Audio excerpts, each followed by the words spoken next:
All week here on The Open, we've been exploring the road ahead for the world of investing. And let's face it, one of the biggest investments for many Canadians is their home. And after a surge in prices, rising mortgage rates are cooling things off quickly. We just saw that reflected in new data for Toronto's market today. For some insight on where we go from here, I'm joined by well-known housing watcher Robert Kavcic. He's a senior economist with BMO Capital Markets. Robert, nice to see you. And I guess I'll start because we have a fresh data point this morning for Toronto, where now we have seen 4 straight months of prices cooling, down about 11% over that stretch. And I was saying earlier, in the stock market, you talk about a 10% slide. That's a correction. Are you surprised to see those trends playing out? No, not at all. I think we really started to alert people to the fact back in already February, March that the market turned. And really all it took was a nudge in policy rates by the Bank of Canada to get things started.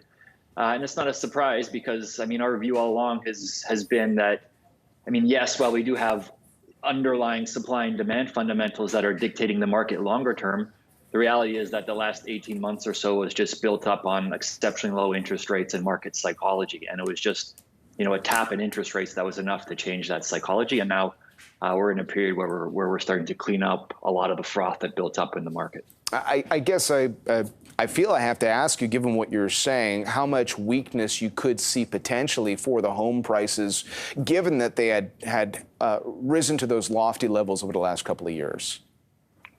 Well, there's a number of ways that we've looked at it. You can look at just what is a long run rate in real underlying home prices adjusted for inflation or incomes or whatever the case may be.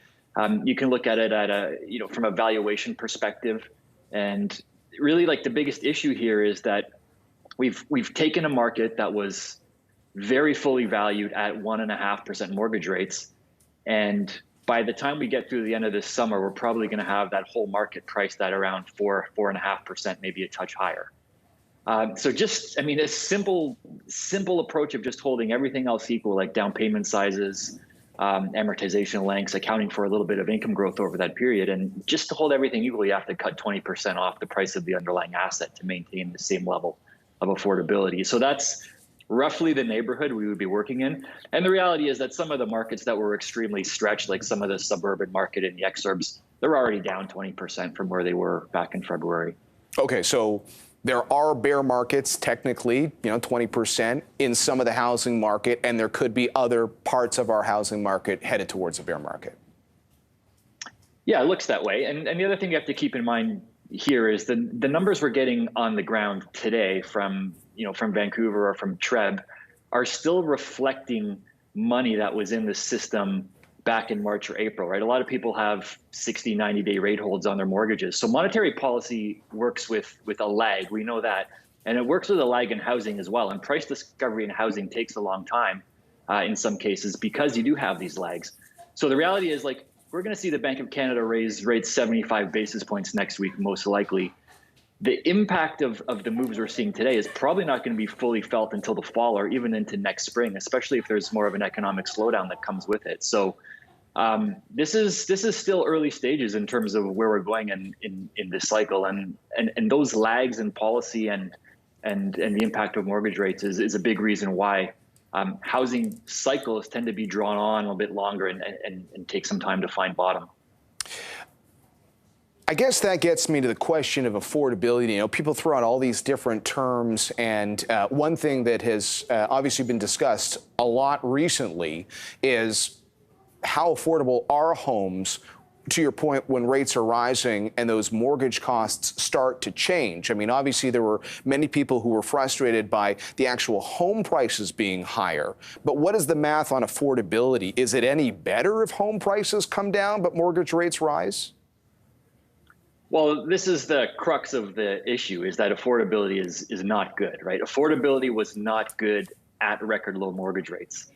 And that's really the problem. So if you look at the inflation adjusted mortgage payment on the average price home, right? When you can adjust for CPI or adjust for household incomes, however you want to deflate it, we are at record highs now. We've pushed up above levels that we saw in the late 1980s. That's assuming that the Bank of Canada does go ahead and tighten over the next few months, as we're expecting right now. So that's the challenge. It's an extremely stretched affordability or valuation backdrop that the market has to deal with. And the easiest valve to improve some of this is just through the price channel, and that's the discovery we're seeing going on right now. Robert, we're almost out of time, but just for people, there's so many people deeply invested in the housing market. Long term, is this something, it's so important to the economy. Is it still an area that you think represents value for people who have been, putting so much of their savings into the housing market?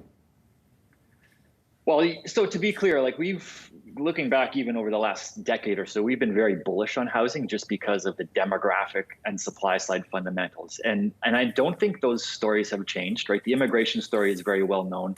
The domestic demographic story is very important. We have the biggest cohort of the millennial group that's turning about 32 years old right now. And that's just a tremendous demand support for housing still going forward over the next number of years.